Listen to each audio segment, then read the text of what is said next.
Hi everyone, I decided to make a video today on interview questions that are asked by art schools. I've personally been through a lot of interviews just because I applied 2 times in 2 years. I applied to universities before my foundation course and also after my foundation course. So the art schools that I applied to and got interviews in were UAL Chelsea, UAL Central St. Martin's, and UAL Camberwell, who all asked like literally the exact same questions. And then Goldsmiths, AUB, yeah, Arts University of Bournemouth, and Plymouth, are the Art University in Plymouth, and also Oxford, which I made a video about in my channel, so if you haven't watched that, please go check that out if you're interested. So yeah, those are all the interviews I've had, and so I literally made a list of all the interview questions they asked me after the interviews. So I hope these help with your preparation, and just to remind you not to stress about it, because these questions don't test your knowledge on art, they just test on what you've already done in your portfolio, in your foundation course, or in your high school years. So yeah. So the first question I have here is, talk to us about your breakthrough piece. This is the most significant piece for you, basically, and it could be a piece where you've explored a new medium, explored new material, new genre, new art style, which is like very different to what you usually do, and it was like a breakthrough because it basically an art piece that sets you out of your comfort zone. And something where you feel maybe uncomfortable in the beginning or like unfamiliar with, but then it ended up being like a really important piece to you because you learned so much from it and you learned so much about yourself from this piece. So one of mine was an installation I made, and this was the first ever installation I created in my own room, because before any installation I was like a painter, non-stop painting in high school during my higher level education, and never did anything outside of that really. So yeah, making this installation in my room put me out of my comfort zone. I tested new things, I tested surfaces, I tested space, I experimented with light, and these are all things that I'd never really played around with when I painted. And I'm sure as I'm like talking about this idea of a breakthrough piece, there is something in your mind. If there isn't, it shows that you haven't experimented enough, you haven't pushed yourself enough. So do that before your interview, because for sure they are going to ask, what is the most significant piece to you and why?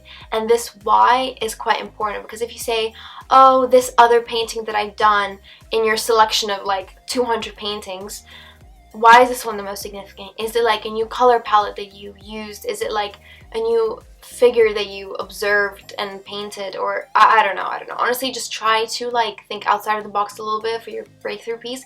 Do something, paint with your left hand, if you're right-handed, or paint with your mouth, so it's like you're letting yourself feel this freedom. You're using other parts of your body to express something, and yeah, even though it might not look good, you still use different parts of your brain to make this.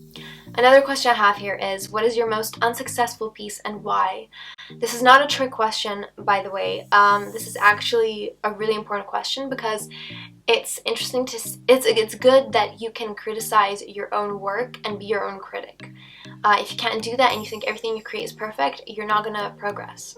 And yeah, so it's good to challenge yourself and push yourself, and sometimes you should not like the way something turned out, because it shows that you are still experimenting and still exploring. None of us are perfect, none of us have found the answer to life. We're still making mistakes here and there, so I don't know why this is getting really deep, but you see what I mean, I hope.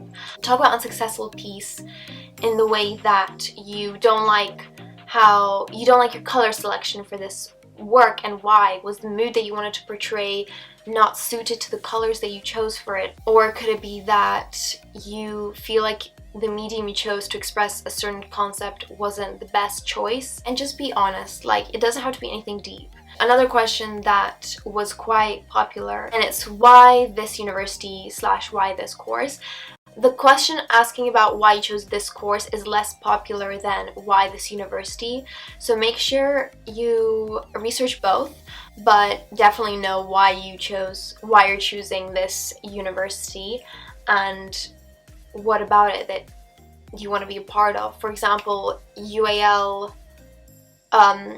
for UAL, if you're applying to UAL and you're applying to like various colleges, the college interviewing you is going to ask why this college, not why UAL, but why this college. You can, I mean, they might ask about UAL, to be honest, but they're more interested in the college. Try to be kind of unique in your answers, because there's obviously very generic answers that you can have. Another question that they like to ask is, what are you working on now? Honestly, I don't like this question, because when I'm applying to universities and I'm preparing for interviews, you think I'm working on something? I have too much going on in my head to focus on making artwork, practicing these interview questions at home, and you really think that I have created something in this time. You know what? It might be an incomplete work that you want to talk about, or something. Just talk about something that you didn't already mention in your interview, because we already talked about this. Tell me something new about you. You know what I mean? Just talk to them about what you're doing, or like the most recent thing that you did that you haven't already mentioned. So another question I was asked, which was a very random question. I don't think it was a planned question, because he asked this based off of something that I said. And I was kind of stressed about it when he asked me, because I didn't really think about this, to be honest. But he said, how would you define art? I don't like these kinds of questions, like, oh, why do you create art? What is art? Like, let me be. I just create it because I create it, and art is art. Don't question it further, you know?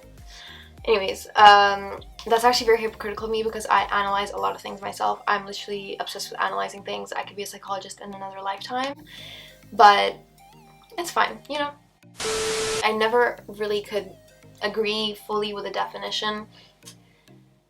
There are many theories. Like, there's this theory that art is the reaction of the viewer looking at the artwork. Like, the reaction itself is the art rather than the artwork. I don't remember where I heard that from, but I remember some artist said this, and I think I heard about it in a lecture, and I actually like that theory. It's like interesting to play around with, but I didn't even like think about this or know about this when I was asked the question, so I just literally said, I think I said like combination of concept and aesthetic, which is a very, very generic answer. I would not recommend saying that just because it's not like unique enough.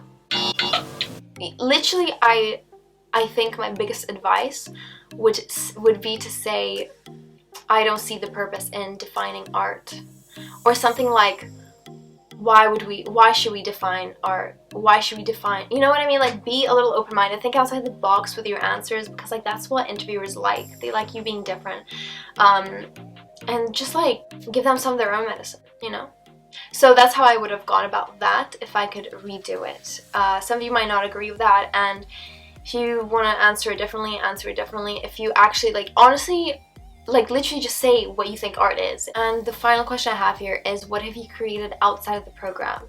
To be honest with you, I haven't been asked this once in my interviews, but my foundation teacher has told me, and he's very experienced in interview questions in different art universities, at least in the UK, and he said, have this question prepared because they might ask it to you. And thank God they haven't, because honestly, I already explored the concepts I wanted to explore in my program. I didn't explore anything outside of the program because I was kind of using that program to explore my concepts of interest, so it was like being very efficient. So I didn't necessarily create anything outside of the program. I kind of just created it in the program.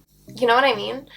But I guess it's more applicable to students who didn't do a foundation course, like high school students who talk about very kind of like cliche generic themes that the school gives to them. For example, identity. You know, that's like the most like popular theme that's given in a lot of schools. Then they might be like, okay, this has clearly been a high school brief. What have you done on the side, you know? But if you did a foundation, I think you're less likely to receive this question because they can see that the question you chose actually do interest you. So those are all the questions that I have today. I hope these were kind of helpful and you kind of got a better idea and understanding of what to expect from art school interviews. And yeah, I wish you all the best and good luck in any applications and potential interviews that you guys might be getting. And yeah, I'll see you in my next video. Bye!